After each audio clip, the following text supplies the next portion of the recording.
Level 1. The selection. The helicopter disappears into the dark without saying goodbye. Rotor noise fades. Silence returns. You stand in wet grass with 40 other men who volunteered for the same mistake. Nobody talks.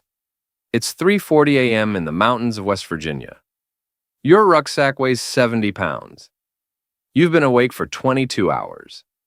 A sergeant wearing no rank steps forward. "You quit," he says calmly. "You ring that bell." He points to a rusted iron bell hanging from a wooden post. One ring. That's all it takes. No speeches, no motivation. Just the sound of metal waiting for weakness. You've already passed years of Army service, Ranger school, deployments, recommendations, background checks. None of that matters here. Here you're just another body trying to survive Delta selection. The rule is simple. Nobody gets carried. Nobody gets helped. Nobody gets explained. You start moving. Navigation point 1 is somewhere 12 miles away through forest that looks identical in every direction. The map is vague, the terrain worse. You walk. Hours pass, then you run, then you stumble. Every man around you moves alone, even when you're 5 feet apart. Because here's the first rule of this ecosystem. No one wants you to succeed. Not the instructors. Not the other candidates. Sometimes not even yourself. At mile 10, one man collapses beside the trail. No one stops, and he drags himself toward the road anyway. Maybe he'll ring the bell, maybe he won't. By day 3, the numbers shrink. 40 becomes 28. 28 becomes 14. Your feet bleed through the socks. Your thoughts become mechanical. Map, pace count, terrain. Move. There is no glory here, only elimination. Then comes the final ruck. 40 miles. Time limit undisclosed. You cross the finish line alone at dusk. An instructor takes your number. No smile, no congratulations, just a small nod. Weeks later, a quiet call arrives. You've been selected. You hang up the phone and stare at the wall because you just stepped into a world where almost no one knows you exist. And the real work hasn't even started. Level 2. The operator candidate. The door closes behind you. Inside the compound, everything feels controlled, quiet, clinical. The sign outside reads, Special Forces Operational Detachment Delta. Inside, nobody says the name. You enter the operator training course. 6 months. Every day begins before sunrise. Weapons first, pistols, carbines, submachine guns, foreign weapons. You shoot until the mechanics become instinct. At 25 meters, you place rounds through a 2-inch circle without thinking. At night, you shoot through moving doorways while instructors scream random commands. Speed, accuracy, control. Then comes close quarters battle, hallways, flashbangs, stack formations. You learn how 4 men clear a building in under 15 seconds. You learn where a hostage stands, where a threat hides, where death waits behind furniture. Mistakes get replayed on video screens. Frame by frame. Yet you hesitated here, the instructor says. He taps the monitor. That hesitation gets someone killed. You say nothing, because he's right. The system rewards 2 things: competence and composure. Everything else disappears. Weeks turn into months. You study breaching charges, surveillance techniques, counter-terror doctrine. You practice infiltration from helicopters, trucks, boats. Every scenario ends with the same question. What did you miss? Eventually, the instructors stop correcting you as often. They watch. They measure. And one afternoon, your team finishes a simulated hostage rescue in 38 seconds. Clean, controlled, perfect. The instructor simply says, "Good." That single word carries more weight than any medal you've earned before. You're no longer a candidate. You're becoming something else. Something quieter. Something sharper. And a little less human. Level 3. The new operator. Your first deployment doesn't look dramatic. No movie scenes, no heroic speeches, just a dim operations room filled with satellite screens. You sit beside men who've done this for 20 years. Nobody introduces themselves. Reputation replaces names here. Your call sign appears on the roster. That's your identity now. Your team deploys overseas within 48 hours. The aircraft lands at a remote airfield before sunrise. Dust fills the air. Know your target. A bomb maker linked to a network responsible for killing 37 civilians the month before. The mission briefing lasts 7 minutes. Everything after that is execution. Helicopters lift off. Night vision turns the world green. You approach a compound outside a small city. Doors explode inward. 4 rooms cleared in seconds. Your rifle follows muscle memory. Threat appears. 2 shots. Center mass. Silence. The entire raid lasts 4 minutes and 11 seconds. Later intelligence confirms the target was inside. Mission success. But something shifts afterward. You realize the difference between training and reality. Training is controlled. Reality is messy. Blood on concrete. Children crying in another room. A body that doesn't move. Nobody talks about it.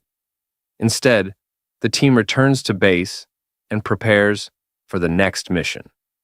Because the system moves fast, and the first lesson of being an operator becomes clear.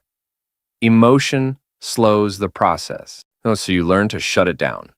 Just a little. Just enough to keep moving. Level 4. The proven operator. Your reputation starts forming quietly. 2 years in. Dozens of missions.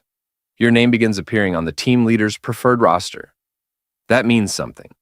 Because inside Delta Force, reputation is currency. No promotions happen publicly. No rank ceremonies. Instead, influence spreads through small comments. He's solid. Put him on the breach. Send him first. These words build a reputation stronger than any rank patch. You become the man who handles difficult entries. The man who keeps calm when plans collapse. During a raid in Syria, the intelligence turns out wrong. The building contains twice as many armed men as expected. Your team gets pinned in a stairwell. Gunfire echoes through concrete walls. Someone hesitates. You don't. Flashbang. Push forward. 3 controlled shots. The hallway clears. Later, nobody celebrates. Instead, the team leader says quietly, "Good decision." That's all. But from that moment, your position changes. You're no longer the new guy. You're the operator others trust. And trust here carries weight. Because Delta's internal rule is simple. The team matters more than the mission. Protect the team. Complete the mission. Disappear afterward. Years pass. Your body hardens. Your emotions soften. You become efficient. And a little colder. Level 5. The senior operator. You start noticing things younger operators miss. Tiny patterns. The way nervous men move. The way intelligence reports hide problems between the lines. You've been on over 120 missions now. Your experience becomes part of the system. You mentor new operators, not through speeches, through corrections. You're rushing the entry. Your spacing is wrong, slow down. Sometimes they listen. Sometimes they learn the hard way. One night during an operation in Iraq, a younger operator panics when gunfire erupts unexpectedly. You grab his vest and pull him behind cover. Breathe, you say calmly. 3 seconds later, the team regains control. Later, he thanks you. You nod once. Nothing more. Because mentorship here isn't emotional, it's survival. The system also changes how others treat you. Commanders start asking your opinion during briefings. Intel officers listen more carefully. Your influence grows, but influence brings new weight. No, you now know exactly how fragile every mission is, how easily things break, and how quickly lives disappear when they do. That knowledge sits quietly in your mind, like a permanent shadow. Level 6. The team leader. Leadership arrives without ceremony. One day the commander hands you a folder. Inside is a new team roster. Your name at the top. You are now team leader. 8 operators answer to you. Every mission decision becomes yours. Routes, timing, risk tolerance. You approve the plan, so you own the consequences. During one briefing, a young intelligence officer insists the target compound contains only 2 guards. You stare at the satellite image. Something feels wrong. Too quiet. Too clean. You adjust the plan anyway. Extra overwatch. Alternate entry. Backup extraction route. When the raid begins, 6 armed men appear instead of 2. Your changes prevent a disaster. Later, the commander says, "Good instincts." But instincts come from something darker. Experience built on close calls, near deaths, memories you rarely revisit. Leadership isolates you. Your operators trust you, but they also depend on you. And that responsibility becomes heavier than any weapon you carry. Because now, you're the one sending men through doors. Level 7. The Squadron Commander.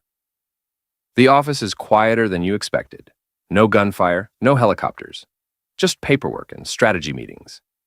You now command multiple teams, operations across continents. Your decisions move pieces on a global chessboard. Target lists, intelligence priorities, mission approvals. Your influence reaches far beyond individual raids. But the distance creates something else. Detachment. You read reports about missions you didn't attend. Successes, failures, casualties. One night, a team encounters unexpected resistance overseas. 2 operators are wounded.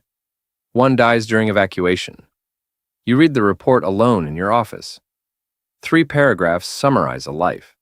Now you stare at the page longer than necessary, because somewhere in the chain of decisions, your approval helped send that team there. Leadership at this level carries a quiet truth. Every success belongs to the team. Every failure belongs to you. You accept it, because that's the rule of command. And the system continues moving. Level 8. The legend years pass. Your name circulates in quiet rooms across the military. Young operators mention it with respect. Commanders call when problems require experience. You no longer deploy often. But when you do, everyone notices. Because legends in this world are rare. Your body carries the cost. Scars, bad knees, old injuries that wake you at night. But the deeper cost is psychological. You've spent decades inside a closed ecosystem few people understand.